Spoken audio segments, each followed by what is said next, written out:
Can We Talk, the show where young adults get together to discuss current or different issues going on in today's world.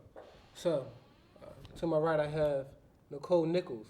To my left, I have Tahid Williams, and ahead of me, I have Steve Taylor. Let's get into the first topic. April 15th, 2013. 3 people died, 180 injured in the Boston at the Boston Marathon. Can we talk about our thoughts and our feelings as to what happened April 15th? It's a sad situation. It's a sad, tragic event. It's a terrorist attack. Disturbed individuals. Do I think it was a situation against the U.S.? No. I think it was a disturbed, bored cell of individuals that have no sense for human life. Luckily, only 3 people died. Yeah. 180 people, It's terrible.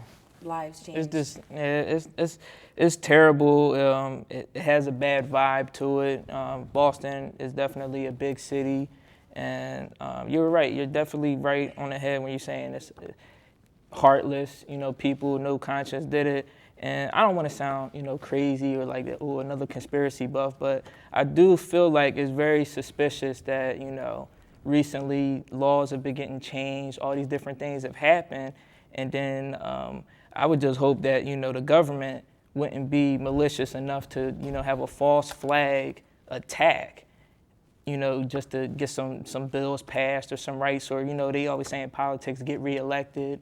I would just hope and pray that it's not something that was manipulated through our government or, through some, high-ranking people, because, like you said, it wasn't an attack on freedom. It was done to send a message. So the question I would have, who wants to get that message, and what is the message they're trying to relay? What is the message? I definitely think it was an attack on humanity because, just, with different things that are coming up, in the future or whatever, different future marathons, now you have people that, participated in that marathon that, may not want to participate, or people that's not even participated in that marathon may not even want to participate in the Broad Street Run or the Walk for the Cure, or, you know what I'm saying, just because of this incident that happened in Boston. So That's why right now, as we speak, 30 different areas across Philadelphia, runners are coming together and they're running Philadelphia, and they're just going to run to show people that they're not scared, because runners are the community. They have a sense of community. So the runners around here, they're upset. They're running to show that they're not scared. That Philadelphia has a run coming up, and it's going down.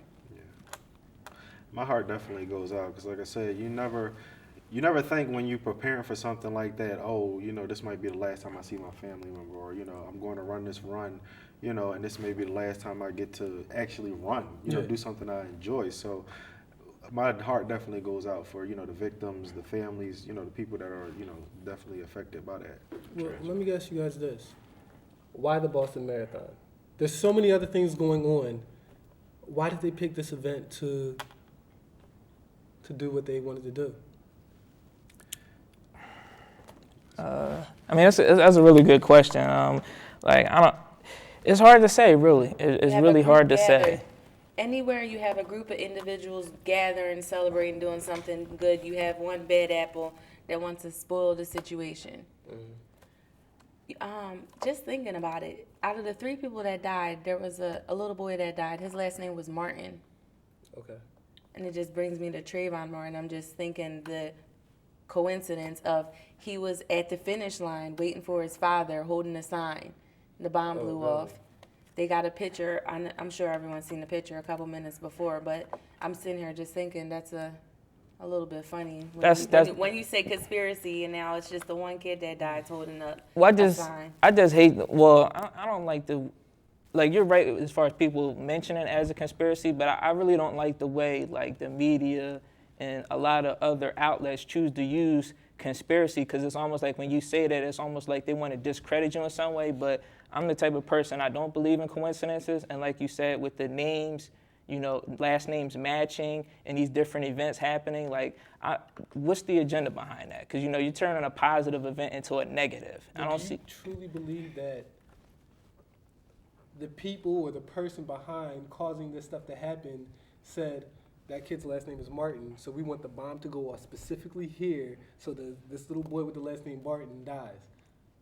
I'm not saying it's orchestrated to that specific degree, you know, because I don't have anything to support that. But what I'm saying is Boston is like a big city. You know, you got, you know, Celtics that are about to be in the playoffs. You have these different sports teams, and the focus, they're bringing a certain city to the focus at a specific time for a specific reason. But, you know, all those questions haven't been answered yet. But I do feel like, you know, there's an agenda going on behind closed doors that we aren't, you know, familiar with. Talia, I'm sorry, I know you haven't spoken yet, but one of the things that I'm wondering, the direction I want to take this is did this event happen to direct or deflect our attention to something else or from something else? There's been talks of what may be going on with, I believe, is it North Korea, I believe? So all of our attention's focused on this now. Is there a purpose to that, or? Well, you see, when the news comes up, they have the really not so necessary news big right in front of your face, and then they have the most important stuff going along the bottom, scrolling. And that could be another thing. Well, just the touch base which you just said, Jeff. I know it's a little bit different of a subject matter, but it was quite ironic that, you know, when ESPN did that LeBron decision special, there was also a big oil spill going on at that same time too. So it's like you said, do they, you know, plant stuff out there to distract your attention from the bigger issue, and they take something like a tragedy, even though, you know, people say only 3 people died, there's still 3 people's lives. That's affecting somebody somewhere. So it's like, you know, just to do that, just to, you know, distract people's attention is still wrong, regardless if, you know, people are just injured. You know, because some people don't have legs now, but they're alive, but are they really living? And then to have to live with that for the rest of your life, that's a tragedy in itself, just to have to experience that. Or, you know what I'm saying, just think about the therapy sessions that, you know, them people might have to go through over the next, you know, few years. People need to pray. They need to pray. Yeah. That's what's going on. That's definitely what it comes down to also.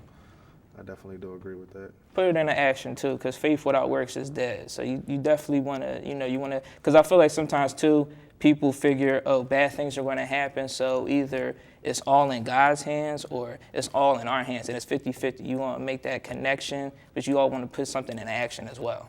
Yeah.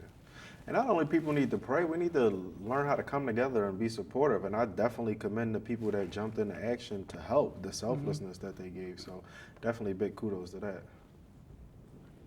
It's all about how we raise our children. Yeah, it shouldn't take a negative to get everybody together, because even in like families, you know, a lot of people, you know, say somebody's getting married. Oh, it's far, I might have to travel. Can I get out of work? We'll skip it. But for a funeral, everything stops and goes. So it's like we need to get together for more positive than just negative. Yeah. All right, well, that's all the time we have for this topic today. What I would like to do is take these last couple of seconds to have a quick moment of silence for those that did suffer in this event.